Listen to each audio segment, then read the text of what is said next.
আসসালামু আলাইকুম প্রিয় দর্শক, চ্যানেল আই সংবাদ এখন স্টুডিও থেকে আপনাদের শুভেচ্ছা সহ স্বাগত জানাচ্ছি। আর পুরো সংবাদ জুড়েই আপনাদের সঙ্গে থাকবো আমি সাইদুর রহমান।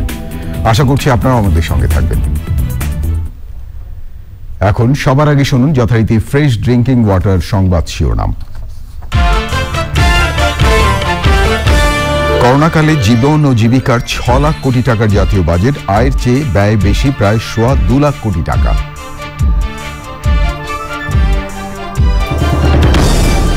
দেশীয় শিল্প উন্নয়ন ও তথ্য প্রযুক্তিতে বাজেটে বিশেষ সহায়তা, করোনা প্রতিরোধী সামগ্রী উৎপাদন ও আমদানিতে ছাড়। করোনা মহামারী মোকাবেলায় বাজেটে স্বাস্থ্য খাতের জন্য বিশেষ বরাদ্দ, সামাজিক নিরাপত্তা বেষ্টনীর আওতা বাড়ানোর উদ্যোগ।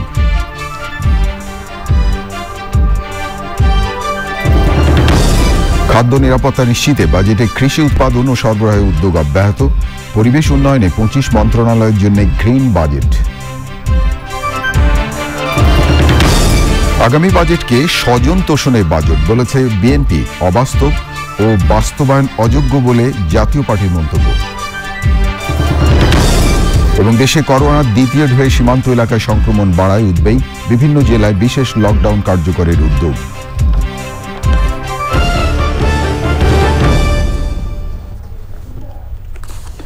প্রিয় দর্শক, এছাড়াও নিটোল টাটা বিশেষ সংবাদে থাকছে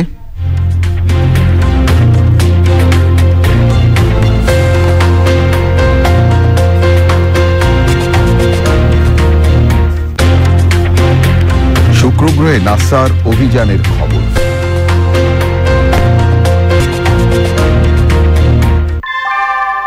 আনোয়ার শীট দামে কম থেকে অনেক বেশি। আনোয়ার শীট। ধন্যবাদ প্রিয় দর্শক আমাদের সাথে যোগ দেওয়ার জন্য। এতক্ষণ সংবাদ শিরোনাম শুনলেন, চলুন যাওয়া যাক পুরো খবরে। আর এখনকার এই সংবাদ আয়োজন একই সঙ্গে চ্যানেল আই অনলাইনের লাইভ টিভি এবং চ্যানেল আই অনলাইনের ভেরিফাইড ফেসবুক পেজেও সরাসরি সম্প্রচার হচ্ছে। শুরুতেই এবার জাতীয় বাজেট 2021-22।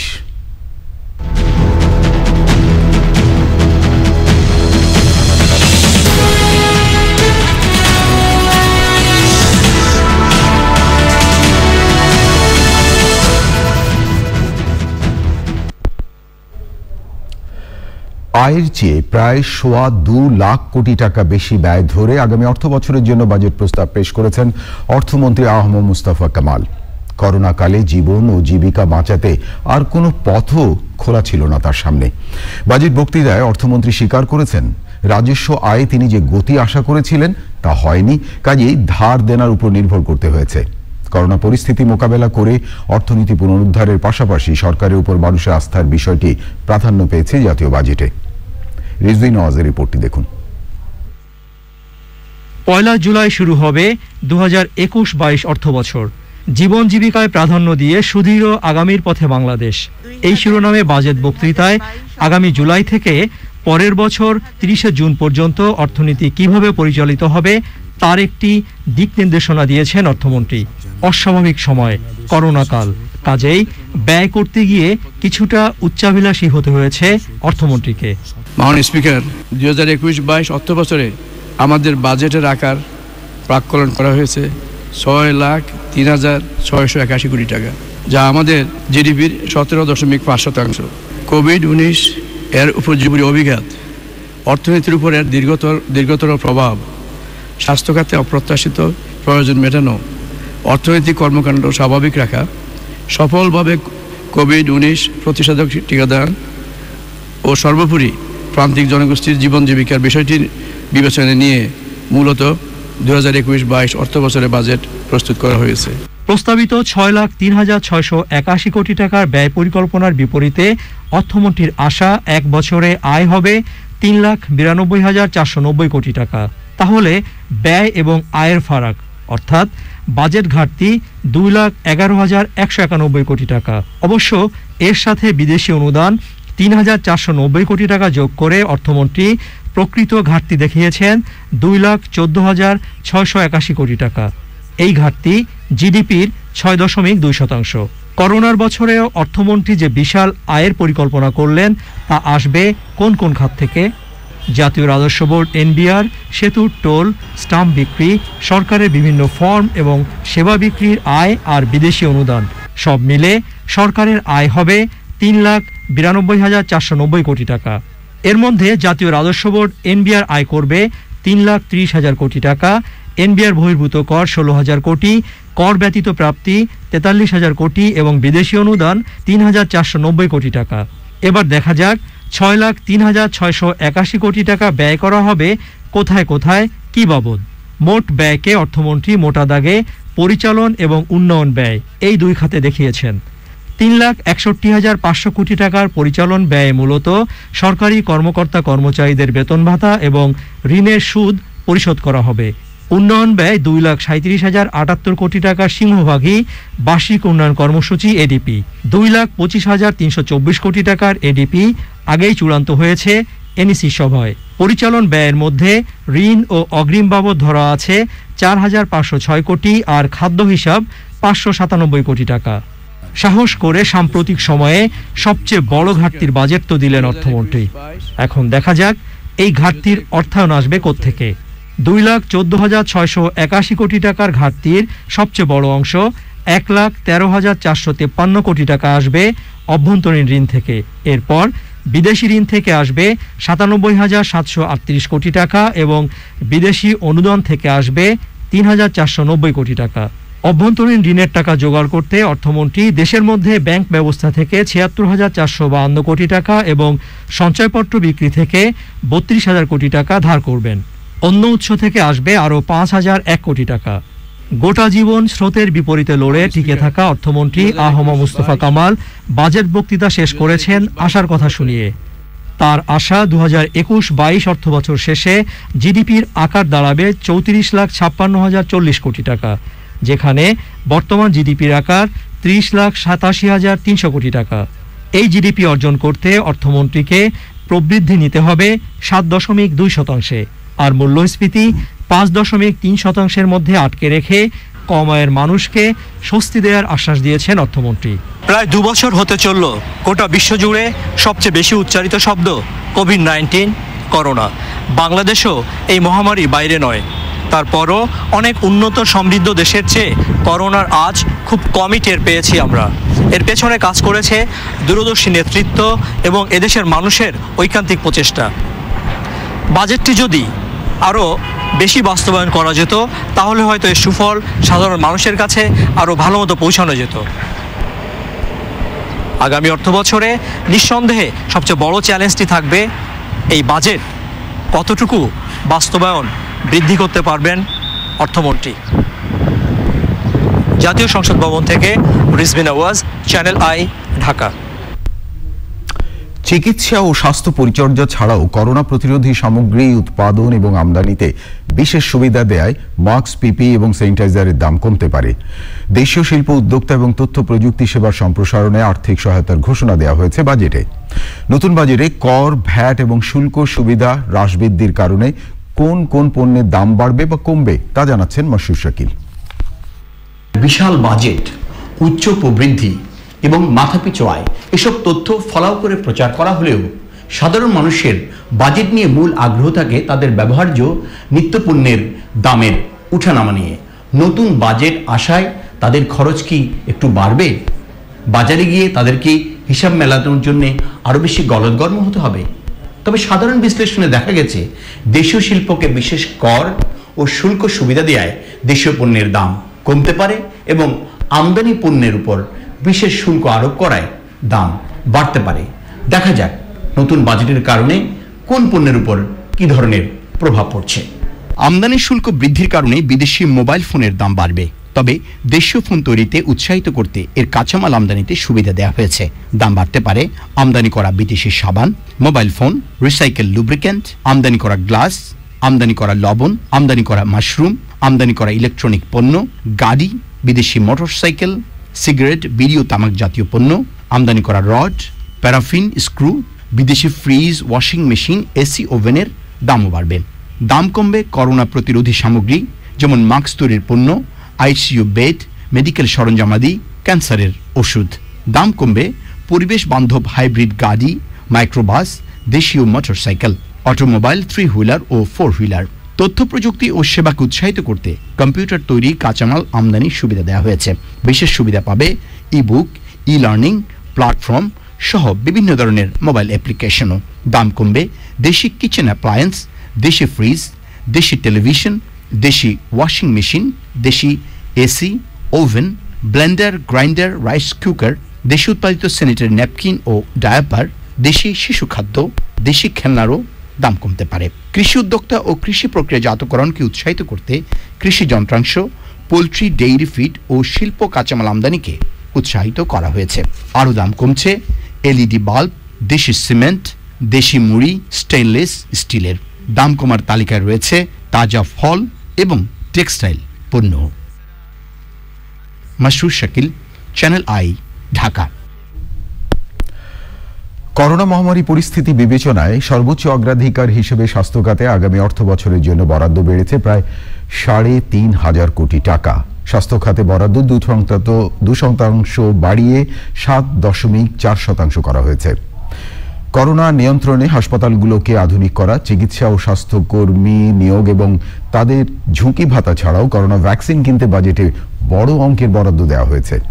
বাকিটা জানাচ্ছেন জান্নাতুল বাকিয়া কেকা। করোনাকালে দ্বিতীয় বাজেট, তাই এবারও স্বাস্থ্য খাতে বরাদ্দের দিকে দৃষ্টি ছিল সকলের। আপাতচোখে অর্থমন্ত্রী হতাশ করেননি। বাজেট বক্তৃতায় স্বাস্থ্য খাতকে সর্বোচ্চ অগ্রাধিকার দেওয়ার কথা বলেছেন তিনি। অগ্রাধিকারের মধ্যে হাসপাতাল অবকাঠামো ঢেলে সাজানো ছাড়াও চিকিৎসক, নার্স ও স্বাস্থ্যকর্মী নিয়োগ এবং তাদের ঝুঁকি ভাতা গুরুত্ব পেয়েছে। চলতি 2020-21 অর্থ বছরে স্বাস্থ্য খাতে বরাদ্দ ছিল 29,245 কোটি টাকা, যা মোট বাজেটের 5.2%। 2021-22 অর্থ বছরে সেই বরাদ্দ বেড়ে হয়েছে 32,731 কোটি টাকা, যা মোট বাজেটের 7.4%। তবে বড় একটি অংশই খরচ হবে পরিচালনা ব্যয়ে, বাকিটা স্বাস্থ্য খাতের উন্নয়নে।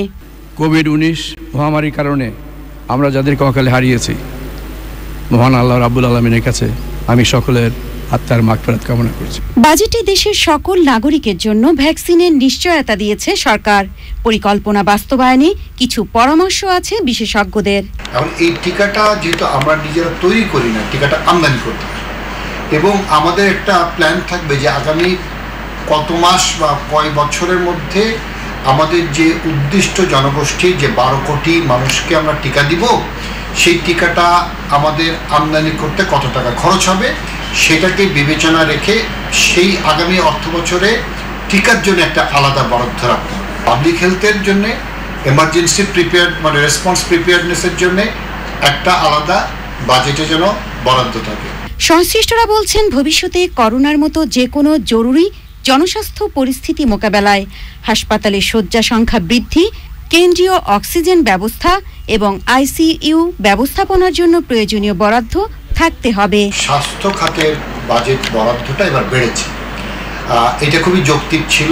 মনে রাখতে হবে যে কোনো সময়ই আমাদেরকে তৃতীয় ওয়েভ বা আরও কোনো ওয়েভ আসলে যদি রোগী ভর্তির চাপ বাড়ে, তাহলে হাসপাতালগুলোতে যে বেড, তারপর অক্সিজেন সাপ্লাই সিস্টেম, তারপরে আমাদের ঔষধ, এইসব জিনিসের ব্যাপারে বরাদ্দটা গেল বছরের থেকে বেশি রাখা প্রয়োজন।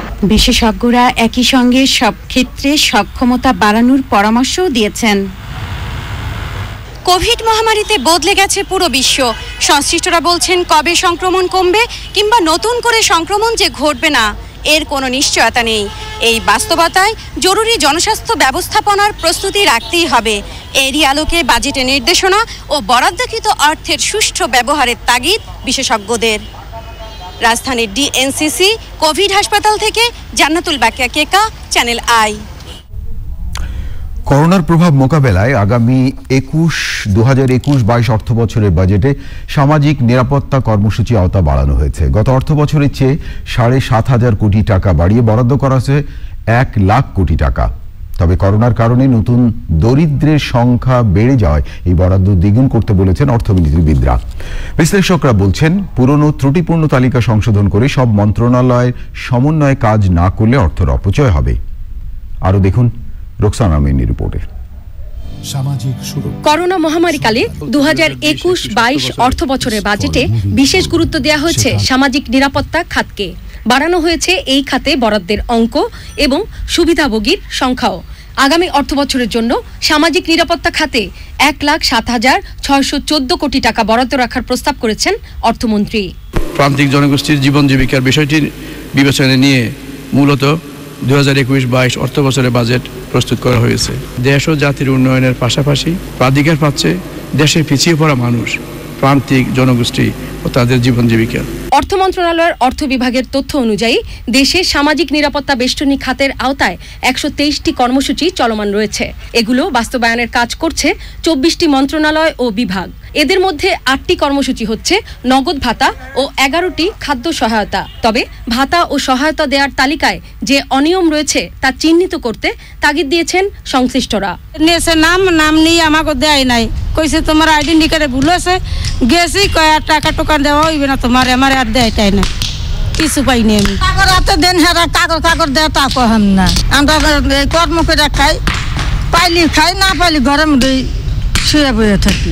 বাজেটে সামাজিক সুরক্ষা কর্মসূচিতে বরাদ্দের হিসাব জিডিপির অনুপাতে খুব বেশি নয় বলে মনে করেন বিশ্লেষকরা। কর্মসূচিগুলো বাস্তবায়নে মন্ত্রণালয়গুলোর সমন্বয়হীনতার কথা উল্লেখ করে প্রকৃত উপকারভোগীদের হাতে এই সহায়তা পৌঁছাচ্ছে কিনা এ নিয়ে প্রশ্ন তুলেছেন তারা। তালিকা বেশ বড় ধরনের কিছু ত্রুটি আছে।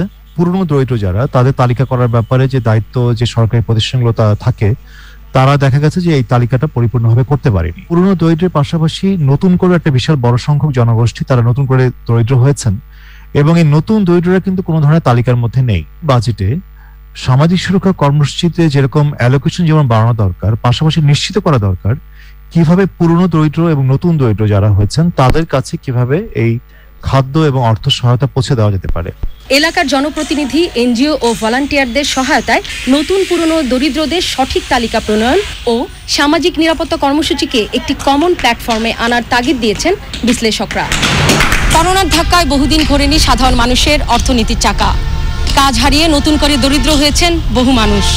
এক গবেষণা বলছে নতুন এই দরিদ্রের সংখ্যা 2.5 থেকে প্রায় 3.5 কোটি, অর্থাৎ 50 থেকে 70 লাখ পরিবার যারা নতুন করে দারিদ্র্য সীমার নিচে চলে গেছে। এখন বাজেটে এই বিশাল নতুন দরিদ্র গোষ্ঠীকে অন্তর্ভুক্ত না করে সামাজিক নিরাপত্তা বেষ্টনীর আওতা বাড়িয়ে কোনো সুফল পাওয়া যাবে না। এ খাতে বরাদ্দ যদি না দ্বিগুণ করা হয়, এমনটাই মনে করছেন অর্থনীতি বিশ্লেষকরা। রোকসানা আমিন, চ্যানেল আই, ঢাকা। কোভিড-19 আঘাত কাটাতে এবং অনলাইন শিক্ষা কার্যক্রম জোরদার করার নির্দেশনা দিয়ে প্রস্তাবিত বাজেটে শিক্ষা ও প্রযুক্তি খাতে 94,877 কোটি টাকা বরাদ্দ দেওয়া হয়েছে। মোটা দাগে শিক্ষায় বরাদ্দ বৃদ্ধির কথা বলা হলেও খাত হিসেবে বরাদ্দ আগের মতোই বলছেন শিক্ষা সংশ্লিষ্টরা। দেখুন মোসাম্মেল মল্লিকের রিপোর্টটি। 2020 সালের 18 মার্চ থেকে সারা দেশের শিক্ষা প্রতিষ্ঠান বন্ধ রয়েছে। করোনা মহামারীর কারণে দফায় দফায় তা বাড়ানো হয়েছে। তছনছ হয়ে গেছে পুরো শিক্ষা ব্যবস্থা। এই অবস্থায় অনলাইনে শহরে শিক্ষা কার্যক্রম হলেও বেশি পিছিয়ে মফস্বল ও গ্রামের শিক্ষার্থীরা। এমন একটা কঠিন চ্যালেঞ্জের মুখে শিক্ষা ও প্রযুক্তি খাতে বরাদ্দের প্রস্তাব করা হয়েছে 94,877 কোটি টাকা, যা বাজেটের 19.7%। শিক্ষা, প্রাথমিক ও গণশিক্ষায় প্রস্তাব করা হয়েছে 26,314 কোটি টাকা। মাধ্যমিক ও উচ্চশিক্ষা খাতে 36,486 কোটি টাকা বরাদ্দের প্রস্তাব করা হয়েছে। আর কারিগরি ও মাদ্রাসা শিক্ষায় প্রস্তাব করা হয়েছে 9,153 কোটি টাকা। বৃত্তি, ফেলোশিপ ও উপবৃত্তি অব্যাহত রাখা, সময় মতো নতুন বই ও শিক্ষা উপকরণ সরবরাহ, চতুর্থ শিল্প বিপ্লব উপযোগী শিক্ষা সহ শিক্ষা প্রসার ও মানোন্নয়নকে 2021-22 অর্থ বছরের বাজেটে বিবেচনায় নেওয়া হয়েছে। তবে শিক্ষাবিদ ও শিক্ষা সংশ্লিষ্টরা বলছেন শিক্ষা খাতে বরাদ্দ সামান্যই বেড়েছে। সরকার বলছে 19% বা তারও বেশি, কি বলেছে তার সাথে? শুধু কি শিক্ষা বলেছে? শিক্ষা বলে নাই, মানব শিক্ষা ও মানব সম্পদ উন্নয়ন। প্রকৃত শিক্ষার জন্য যদি শুধু ধরেন তাহলে এখনো এটা 12%-এর নিচে, 11.91%। এটি প্রকৃত শিক্ষার জন্য। এখন অন্য জায়গা থেকে কিছু জোড়াতালি দিয়ে, যেমন ইনফরমেশন টেকনোলজি, এগুলোতে অনেক কিছু আছে। এখানে রূপপুর পারমাণবিক বিদ্যুৎ কেন্দ্রের টাকা আছে, এখানে বঙ্গবন্ধু স্যাটেলাইটের মেইনটেন্যান্স টাকা আছে, অনেক টাকা আছে। সেগুলোকে এখন জোড়া দিয়ে বলা হচ্ছে 19%, কিন্তু আসলে তো 19% না, শিক্ষার জন্য এটা হচ্ছে 12%-এরও নিচে। প্রস্তাবিত বাজেটে শিক্ষা খাতের নানা দিক নিয়েও কথা বলেন ডক্টর মুস্তাফিজুর রহমান। কি আসা উচিত ছিল? এই মুহূর্তে আমাদের সবচেয়ে বড় যে প্রয়োজন সেটা হচ্ছে শিক্ষার্থীরা এখন শিক্ষার বাহিরে। গভর্নমেন্টের ডকুমেন্টে বাজেট বক্তৃতায় বলা হয়েছে যে এত % বাচ্চা হচ্ছে অনলাইনে আছে, এটা আছে, এগুলো কিন্তু তথ্য ঠিক না। কেননা আমরা এর আগে দেখেছি যে 70% শিক্ষার্থী গত 1 বছর এডুকেশন ওয়াচ রিপোর্টে দেখেছি ওরা কোনো অনলাইনে কার্যক্রমের সাথেই যুক্ত না। এখন এই শিক্ষার্থীরা যে বাইরে আছে, এদের যে লার্নিং লস, যে শিক্ষায় যে ক্ষতি হয়েছে, পড়াশোনায় যে ক্ষতি হয়েছে, সেটা পূরণ করার জন্য আমাদের শিক্ষা উদ্ধার কর্মসূচি নিতে হবে। এই জায়গাটিতে এখন অনলাইনে যাব না অফলাইনে যাব নাকি সেটা কিন্তু আলাদা জিনিস, কিন্তু সেটার জন্য একটি প্ল্যানিং থাকতে হবে। এই বাজেটে সে সম্পর্কে পুরো ইস্যুটাই মিসিং। প্রস্তাবিত বাজেটে শিক্ষাক্ষেত্রে বৈষম্য দূর করার পাশাপাশি গুণগত উৎকর্ষ সাধনে প্রয়োজনীয় পদক্ষেপ নিতে অসচ্ছল শিক্ষার্থীদের বৃত্তি দেওয়ার উপর গুরুত্ব দেওয়া হয়েছে। Mostafa Mallik, Channel I, Dhaka. এবারের বাজেটে কৃষিকে তৃতীয় অগ্রাধিকার খাত হিসেবে গণ্য করা হয়েছে। এই খাতে বরাদ্দ সামান্য বাড়িয়ে অব্যাহত রাখা হয়েছে 9.5 কোটি টাকার ভর্তুকি সহ চলতি সুবিধাদি। তবে যে কোনো পরিস্থিতিতে কৃষিতে বিশেষ বরাদ্দ দেওয়ার সুযোগ রাখা হয়েছে বাজেট কাঠামোতে। আদিত্য সাইনের রিপোর্টে বিস্তারিত। বিশ্বব্যাপী কোভিড-19 পরিস্থিতিতে অধিকাংশ পেশাজীবীর কর্মজীবনে ছন্দপতন হয়েছে, গতি থেমে গেছে অনেক শিল্পের। এক্ষেত্রে ব্যতিক্রম বাংলাদেশের কৃষি। মাঠে ফসল উৎপাদন বেড়েছে শস্যের নিবিড়তা। কৃষকের উৎপাদন সাফল্য বেশিরভাগ ক্ষেত্রে দেশের মানুষের হতাশা মুক্তির মূলমন্ত্র হিসেবে কাজ করেছে। করোনার শুরুতে কৃষক ও গ্রামীণ জনগোষ্ঠীর জন্য 5,000 কোটি টাকার কৃষি পুনঃ অর্থায়ন স্কিম, কৃষক ও ক্ষুদ্র ব্যবসায়ের জন্য 3,000 কোটি টাকার পুনঃ অর্থায়ন স্কিম, 3,020 কোটি টাকার কৃষি যান্ত্রিকীকরণ প্রকল্পের সুফল রয়েছে। এর পাশাপাশি বাজেট বিবরণীতে কৃষি, মৎস্য ও প্রাণী সম্পদ খাতের চলতি কার্যক্রমের উল্লেখ করা হয়েছে। অর্থমন্ত্রী ঘোষিত নতুন বাজেটে বরাদ্দের আকার ও প্রেক্ষাপট আগের মতোই। কৃষি, খাদ্য নিরাপত্তা, মৎস্য ও প্রাণী সম্পদ মিলিয়ে বরাদ্দের প্রস্তাব করা হয়েছে 24,948 কোটি টাকা, যা গত অর্থ বছরে ছিল 24,682 কোটি টাকা। এবারে বাজেটেও দেশ ও জাতির উন্নয়নের পাশাপাশি অধিকার পাচ্ছে দেশের পিছিয়ে পড়া মানুষ, প্রান্তিক জনগোষ্ঠী ও তাদের জীবন জীবিকা। বেশি খাদ্য উৎপাদনের জন্য কৃষি যান্ত্রিকীকরণ, সেচ ও বীজে প্রণোদনা, কৃষি পুনর্বাসন, সারের উপর ভর্তুকি অব্যাহত রাখা হয়েছে। কর্মহীন হয়ে দেশে ফিরে আসা প্রবাসীদের জন্য ব্যাপক কর্মসূচি বাস্তবায়নের উদ্যোগ থাকছে। পোল্ট্রি, মাছ ও দুগ্ধ শিল্পের খাদ্য উৎপাদনে ব্যবহৃত উপকরণ আমদানিতে রেহাতি সুবিধা অব্যাহত থাকছে। Aditya Shahin, Channel I. এবারে বাজেটে পরিবেশ খাতে তেমন কোনো চমক নেই। বিশেষ গুরুত্ব পায়নি পরিবেশ, বন এবং জলবায়ু পরিবর্তন মন্ত্রণালয়। তবে গ্রিন বাজেট আখ্যা দিয়ে 25টি মন্ত্রণালয়ের বাজেটে জলবায়ু পরিবর্তনের বিষয়টি অন্তর্ভুক্ত করা হয়েছে। করোনা পরিস্থিতিতে বাজেটের 100% বাস্তবায়নকে চ্যালেঞ্জ বলছেন বিশেষজ্ঞরা। শহমিক আহমেদের রিপোর্ট। বিশ্বজুড়ে করোনা সংক্রমণ পরিবেশের গুরুত্বকে নতুন করে উপলব্ধির শিক্ষা দিয়েছে। তাই প্রস্তাবিত বাজেটকে গ্রিন বাজেট বলছে পরিবেশ, বন ও জলবায়ু পরিবর্তন মন্ত্রণালয়। তবে জলবায়ু পরিবর্তনের প্রভাব থেকে উপকূল রক্ষা, নদী জলাশয়, বন ও বন্যপ্রাণী সংরক্ষণ, গবেষণা এবং পরিবেশ সুরক্ষায় নজরদারির মতো বিষয়ে বাজেটে তেমন প্রতিফলন ঘটেনি। বিশেষজ্ঞরা বলছেন, পরিবেশ মন্ত্রণালয়ের আগের 4টি বাজেটের সঙ্গে প্রস্তাবিত 2021-22 অর্থবছরের বাজেটে খুব একটা পরিবর্তন নেই। আমরা ভেবেছিলাম এই করোনার মাঝে বন, পরিবেশ এবং জলবায়ু পরিবর্তন মোকাবেলা খাত গুরুত্ব পাবে। আমরা আশা করি সংশোধিত বাজেটে এই গুরুত্বটুকু প্রতিফলিত হবে। বাজেটের আকার যেটাই হোক না কেন, আমরা চাই বাজেটের সম্পূর্ণ বাস্তবায়ন। যদি বাজেট বাস্তবায়ন না হয়, বিশেষ করে বন, পরিবেশ এবং জলবায়ু পরিবর্তন মোকাবেলায় প্রতি বছর যে টার্গেট থাকে সেটা অর্জিত হয় না। পরিবেশ, বন ও জলবায়ু পরিবর্তন মন্ত্রণালয়ের জন্য 2021-22 অর্থবছরে প্রস্তাবিত বাজেটে মোট বরাদ্দ 1,223 কোটি। উন্নয়ন খাতে বরাদ্দ রাখা হয়েছে 543 কোটি টাকা, যা মোট বরাদ্দের মাত্র 45%। এপ্রিল 2021 পর্যন্ত 10 মাসে উন্নয়ন খাতের মাত্র 56% খরচ করতে পেরেছে পরিবেশ মন্ত্রণালয়।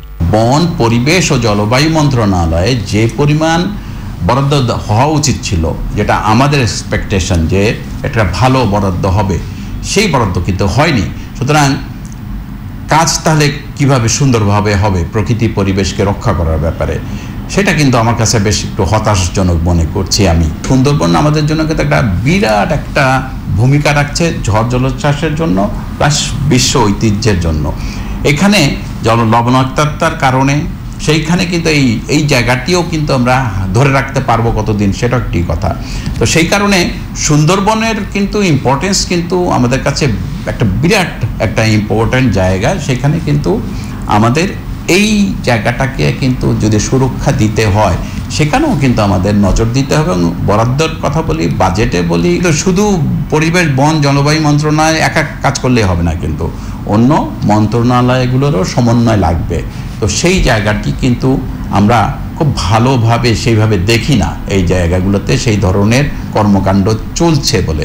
পরিবেশ, বন ও জলবায়ু পরিবর্তন মন্ত্রণালয়ের বাইরে বিভিন্ন মন্ত্রণালয়ের বাজেটে পরিকল্পিত নগরায়ন, জলবায়ু উদ্বাস্তুদের জন্য আবাসন, জলবায়ু সহিষ্ণু কৃষি ও গবেষণা, দেশীয় ছোট মাছের প্রজাতি সংরক্ষণ, সুনীল অর্থনীতির জন্য উন্নয়ন ও পরিবেশ বান্ধব টেক্সটাইল ও চামড়া শিল্পের জন্য সুবিধা দেওয়ার কথা বলা হয়েছে। Soumik Ahmed, channel I, Dhaka. প্রস্তাবিত বাজেটে সারা দেশে উপজেলা পর্যায়ে 186টি মিনি স্টেডিয়ামের জন্য বিশেষ বরাদ্দ রাখা হয়েছে। শেখ রাসেল মিনি স্টেডিয়াম নির্মাণ প্রকল্পের আওতায় এই স্টেডিয়াম নির্মাণ হচ্ছে। ক্রীড়াবিদদের প্রশিক্ষণ খাতেও বিশেষ গুরুত্ব দেওয়া হয়েছে। যুব এবং ক্রীড়া মন্ত্রণালয়ের জন্য চলতি অর্থ বছরের চেয়ে 7 কোটি টাকা কমিয়ে 1115 কোটি টাকা বরাদ্দ দেওয়া হয়েছে।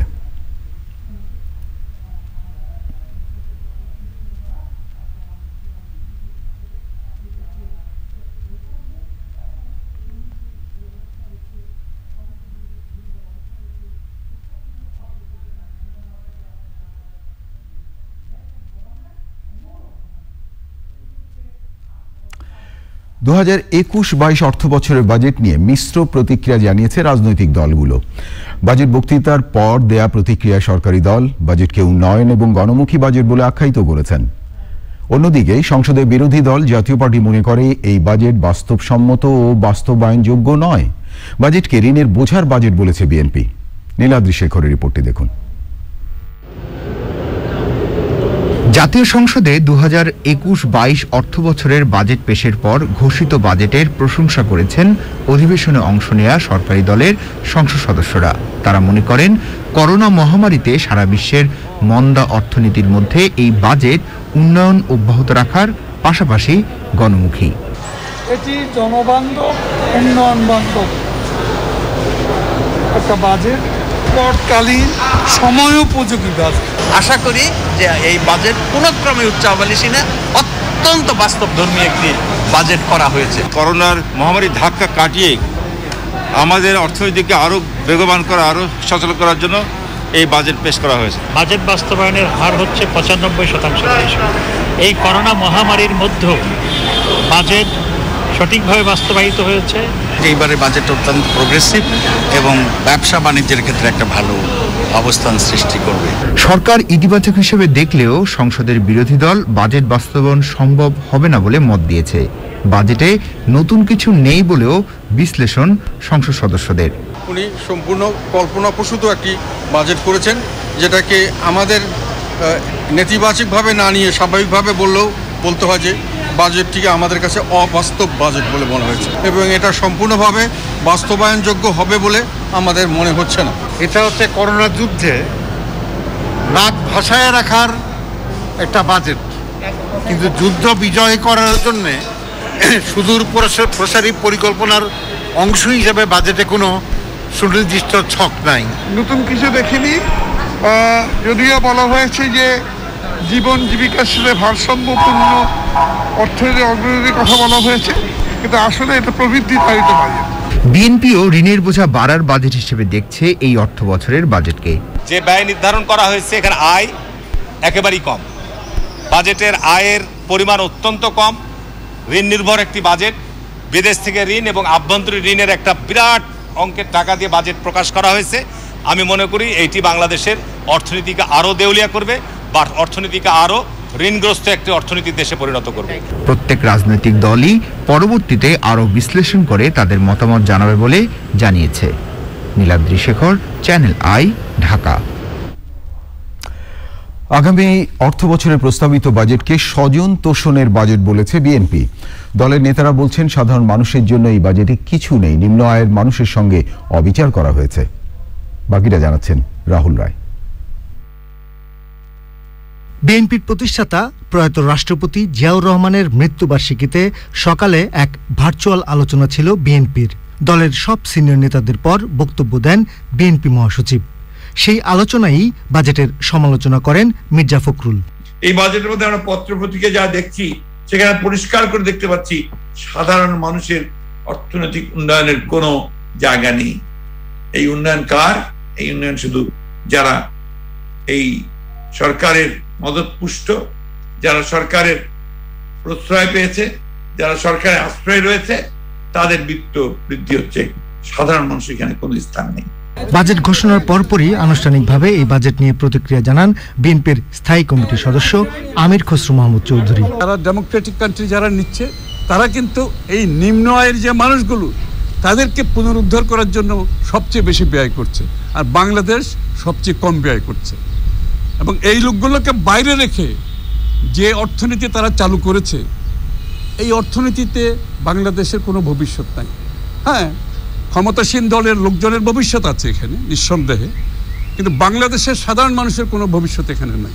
স্বজন তোষণের অর্থনীতি, এবং পুরো অর্থনীতিটাকে যে মডেলে তারা দাঁড় করিয়েছে আজকে, যে ইকোনমিক মডেল আওয়ামী লীগ দাঁড় করিয়েছে, এটা একটা স্বজন তোষণের অর্থনীতি।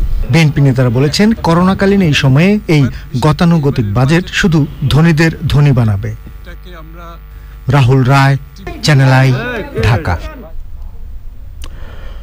কঠিন সময়ে কাজে বাজেট দিতে গিয়ে গতানুগতিক পথ থেকে সরতে হয়েছে অর্থমন্ত্রীকে। প্রস্তাবিত বাজেটে কোভিড-19 মোকাবেলায় স্বাস্থ্য খাতকে সর্বোচ্চ অগ্রাধিকার, শিল্প বাঁচাতে প্রধানমন্ত্রী ঘোষিত প্রণোদনা প্যাকেজ অব্যাহত রাখা এবং কৃষিকে তরতাজা রাখার তাগিদ দেখা গেছে। কিন্তু করোনাকালে কাজ হারানো মানুষের কর্মসংস্থান কিভাবে হতে পারে তার কোনো দিক নির্দেশনা নেই বাজেট বক্তৃতায়। দেখুন রিজভী নওয়াজের রিপোর্টটি। অর্থমন্ত্রী হিসেবে তৃতীয় বাজেট পেশ করতে ফুরফুরে মেজাজেই সকালে জাতীয় সংসদে আসেন আহম মুস্তফা কামাল। সাদা পাঞ্জাবি আর মুজিব কোট পরা অর্থমন্ত্রীর ব্রিফকেসটি অবশ্য কালো নয়, ছিল গাঢ় বাদামি রঙের। রেওয়াজ মেনে সংসদ ভবনে মন্ত্রিসভার বিশেষ বৈঠকে প্রস্তাবিত বাজেট অনুমোদন করা হয়। বৈঠকে সভাপতিত্ব করেন প্রধানমন্ত্রী শেখ হাসিনা। সংসদ অধিবেশন শুরু হলে স্পিকারের অনুমতি নিয়ে ৩০১ অনুচ্ছেদের ১৫৮ পৃষ্ঠার বাজেট বক্তৃতা ডিজিটাল পদ্ধতিতে তথ্যচিত্রের মাধ্যমে সংক্ষেপে উপস্থাপন করেন অর্থমন্ত্রী। ২০২০-২১ অর্থ বছরে সম্পূরক বাজেট এবং সংশোধন সম্পর্কেও সংসদকে জানান তিনি। ২৯,০১৭ কোটি টাকা ব্যয় কমিয়ে চলতি বাজেটের আকার চূড়ান্ত হয়েছে ৫,৩৮,৯৮৩ কোটি টাকা। আগামী অর্থ বছরের বাজেটের আকার কেন ৬,০৩,৬৮১ কোটি টাকা করতে হলো তার একটি যৌক্তিকতা তুলে ধরেন অর্থমন্ত্রী। করোনাকালে স্বাস্থ্য খাতে সরকারের নেয়া উদ্যোগের তালিকা উপস্থাপনের পাশাপাশি অর্থনীতির গতি ধরে রাখতে প্রধানমন্ত্রী ঘোষিত ২৩টি প্রণোদনা প্যাকেজ বাস্তবায়ন অবস্থা এবং উপকারভোগী নিয়েও বিস্তারিত জানান তিনি। তাই আমাদের এবারে বাজেটেও দেশ ও জাতির উন্নয়নের পাশাপাশি প্রাধিকার পাচ্ছে দেশের পিছিয়ে পড়া মানুষ, প্রান্তিক জনগোষ্ঠী ও তাদের জীবন জীবিকা। চলতি অর্থ বছরে দেয়া বিভিন্ন প্রতিশ্রুতি এবং তার বাস্তবায়ন কতটা সম্ভব হলো তাও জানিয়েছেন অর্থমন্ত্রী। বাজেট বক্তৃতার শেষ দিকে দেশের মানুষকে স্বপ্ন দেখিয়েছেন উন্নয়নশীল দেশ থেকে উন্নত দেশের অগ্রযাত্রার। আমাদের প্রিয় মাতৃভূমি, জাতির পিতার তুলিতে আঁকা স্বপ্ন সোনার বাংলাদেশ বাস্তবায়নের পথে এগিয়ে যাবে অনেক দূর, বহুদূর, বহুদূর, নিরন্তর। করোনাকাল, কাজেই প্রস্তাবিত বাজেট নিয়ে আগের মতো মাসব্যাপী আলোচনা হবে না। সীমিত পরিসরে আলোচনার পর ৩০ জুন পাশ হবে ২০২১-২২ অর্থ বছরের বাজেট। Rizvi Nawaz, Channel I, Dhaka.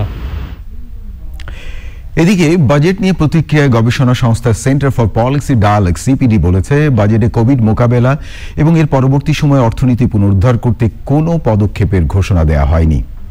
জাতীয় সংসদে বাজেট পেশের পর এক ব্রিফিংয়ে সিপিডি নির্বাহী পরিচালক ডক্টর ফাহমিদা খাতুন বলেছেন, দুর্বল অনুমিতি এবং বাজেট বাস্তবায়নের দুর্বলতা আগামী বাজেট বাস্তবায়নকে চ্যালেঞ্জের মুখে ফেলবে। এছাড়া স্বাস্থ্য খাতে বরাদ্দ বাড়ানোর পাশাপাশি সেই অর্থ যাতে সঠিকভাবে কাজে লাগানো হয় তার আহ্বান জানিয়েছেন প্রতিষ্ঠানটি। পুনরুদ্ধার করার জন্য যে বাজেটটি প্রয়োজন ছিল সেটা কিন্তু আমরা লক্ষ্য করিনি, এবং সেটা এক বছরের বাজেট না, সেটা কিন্তু আগামী কয়েক বছরে স্বাস্থ্য খাত কেমন হবে, শিক্ষা খাত কেমন হবে, সামাজিক খাতগুলো কেমন করবে এবং অন্যান্য খাতে সরকারি ব্যয় কাঠামো কেমন হবে সেগুলোর একটা পরিষ্কার দিক নির্দেশনা থাকা উচিত ছিল। এবং আমাদের যে অন্যান্য পরিকল্পনাগুলি, অষ্টম পঞ্চবার্ষিক পরিকল্পনার যে লক্ষ্যমাত্রাগুলি আছে সেইটার সাথে সাযুজ্য রেখে কিন্তু এটা করা উচিত ছিল।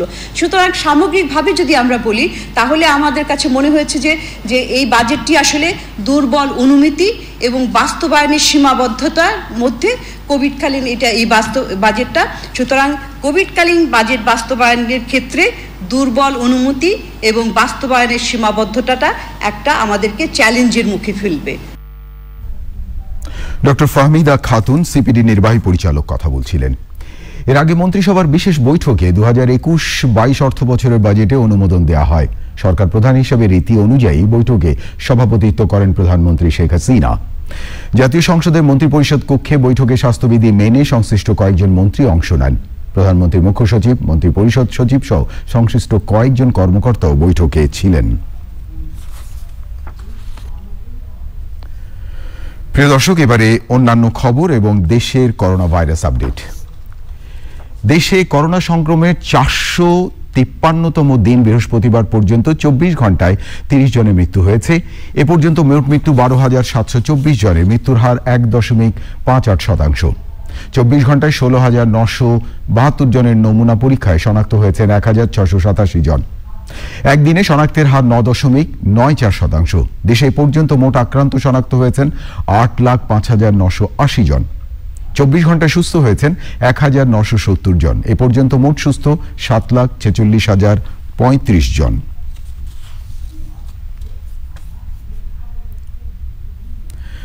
দেশে করোনা সংক্রমণের দ্বিতীয় ঢেউয়ে ভারতীয় সীমান্তবর্তী এলাকাগুলোতে করোনা আক্রান্তের সংখ্যা আশঙ্কাজনকভাবে বেড়ে চলেছে। রাজশাহী সহ ওইসব এলাকার হাসপাতালগুলোতে চিকিৎসা দিতে হিমশিম খাচ্ছেন চিকিৎসকরা। বৃহস্পতিবার সন্ধ্যা থেকে রাজশাহীতে বিশেষ লকডাউন কার্যকর হচ্ছে। করোনা সংক্রমণ বেড়ে যাওয়ায় শনিবার থেকে সাতক্ষীরা জেলায় 1 সপ্তাহের লকডাউন ঘোষণা করা হয়েছে। আরো জানাচ্ছেন জাকিয়া আক্তার। সীমান্তবর্তী জেলাগুলোতে করোনা সংক্রমণ বেশি বেড়ে চলায় সেসব এলাকায় অঞ্চলভিত্তিক বিশেষ সতর্কতা চলছে। সংক্রমণ বাড়তে থাকায় সাতক্ষীরা জেলায় শনিবার থেকে 1 সপ্তাহের লকডাউন ঘোষণা করেছে জেলা প্রশাসন। এ সময় সীমান্তে পারাপারও বন্ধ থাকবে। এর মধ্যে নওগাঁয় করোনা সংক্রমণ নিয়ন্ত্রণে আনতে বিশেষ লকডাউনের প্রথম দিন জেলা সদর ও নিয়ামতপুরে যানবাহন চলাচল ও দোকানপাট ব্যবসা প্রতিষ্ঠান বন্ধ রয়েছে। গত 24 ঘন্টায় জেলায় 156 জনের নমুনা পরীক্ষা করে 23 জন শনাক্ত হয়েছে। রাজশাহীতে সর্বশেষ 368 জনের নমুনা পরীক্ষায় 158 জনের করোনা শনাক্ত হয়েছে। 24 ঘন্টায় মৃত্যু হয়েছে 9 জনের। রাজশাহী মেডিকেল কলেজ হাসপাতালের পরিচালক বলেন, প্রতিদিন করোনা রোগীর বাড়ায় ডাক্তার ও নার্স সংকটে সেবা দিতে হিমশিম খাচ্ছেন তারা। করোনা ম্যানেজমেন্ট এখানে যে ক্যাপাসিটি সেটা কিন্তু অলরেডি ক্রস করে গেছে। আমাদের যে অক্সিজেন ক্যাপাসিটি, বেড ক্যাপাসিটি সবই কিন্তু অলরেডি আমাদের ক্রসড। নাটোরে জেলা প্রশাসন জরুরি প্রয়োজন ছাড়া ঘর থেকে বের না হওয়ার পাশাপাশি মাস্ক ব্যবহার সহ স্বাস্থ্যবিধি মেনে চলার কঠোর নির্দেশনা দিয়েছে। জেলায় 24 ঘন্টায় 14 জন আক্রান্ত শনাক্ত হয়েছে। চাঁপাইনবাবগঞ্জ জেলা শহর থেকে দূরপাল্লার বাস, ট্রেন চলাচল ও দোকানপাট বন্ধ রয়েছে। স্বাস্থ্যবিধি মেনে চলায় করোনা সংক্রমণ কিছুটা কমেছে। সিভিল সার্জন জানিয়েছেন, গত 24 ঘন্টায় জেলায় 230টি নমুনা পরীক্ষায় করোনা আক্রান্ত 98 জন। খুলনায় করোনা ভাইরাসে আক্রান্ত হয়ে 3 জনের মৃত্যু হয়েছে। বুধবার থেকে 24 ঘন্টায় আক্রান্ত হয়েছেন 46 জন। করোনা নিয়ন্ত্রণে আনতে রূপসা, খুলনা সদর, সোনাডাঙ্গা এবং খালিশপুর থানায় জরুরি সেবা ছাড়া সকল দোকান ও জনসমাবেশ 4 জুন থেকে 1 সপ্তাহ বন্ধ থাকবে। Zakia Akter, Channel I. আমার হাতে আরো খবর আছে প্রিয় দর্শক, দেখতে থাকুন চ্যানেল আই সংবাদ। এবারে অশোক লেল্যান্ড ইফাদ অটোস বিরতি, আর বিরতির পর যা দেখতে পাবেন। ইসরায়েলে জোট সরকারের প্রধান হচ্ছেন ডানপন্থী ইয়ামিনা দলের নাফালি বেনেট। নেতানিয়াহুর 12 বছরের শাসনের অবসান। বিরতির পর ফিরে এলাম। ধন্যবাদ প্রিয় দর্শক, আবারও চ্যানেল আই সংবাদে যোগ দেওয়ার জন্য। এবারে সামিট আন্তর্জাতিক সংবাদ।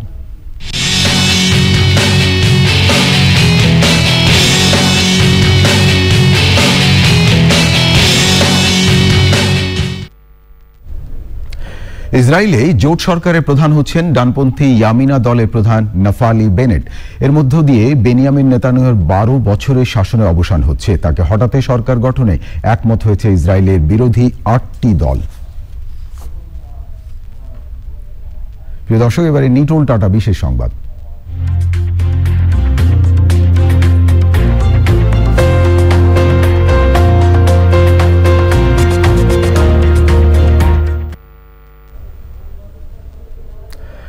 লাল গ্রহ মঙ্গলের পর এবার পৃথিবীর নিকটতম প্রতিবেশী গ্রহ শুক্রে অভিযান চালানোর ঘোষণা দিয়েছে মার্কিন মহাকাশ গবেষণা সংস্থা নাসা। 2028 এবং 2030 সালের মধ্যে গ্রহটির জলবায়ু এবং ভূতাত্ত্বিক গঠন খতিয়ে দেখতে অভিযান দুটি পরিচালনা করা হবে। এবারে কৃষি সংবাদ।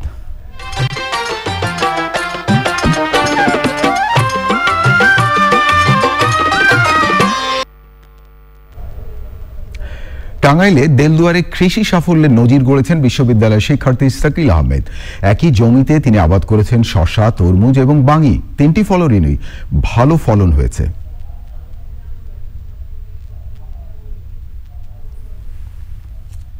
এখন দেখবেন প্রকৃতি সংবাদ।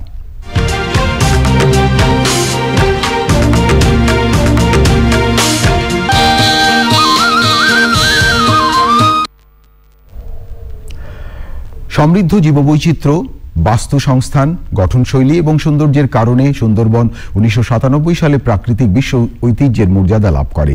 ভিন্নধর্মী প্রতিবেশ ব্যবস্থায় এ বনে অসংখ্য উদ্ভিদ এবং প্রাণীর আশ্রয় মিলেছে। প্রিয় দর্শক, প্রাকৃতিক বিশ্ব ঐতিহ্য সুন্দরবন নিয়ে বিস্তারিত প্রতিবেদন দেখবেন আজ রাত 11:30 প্রকৃতি ও জীবন অনুষ্ঠানে। এবারে প্রপল লাইফ ইন্স্যুরেন্স বাণিজ্য সংবাদ।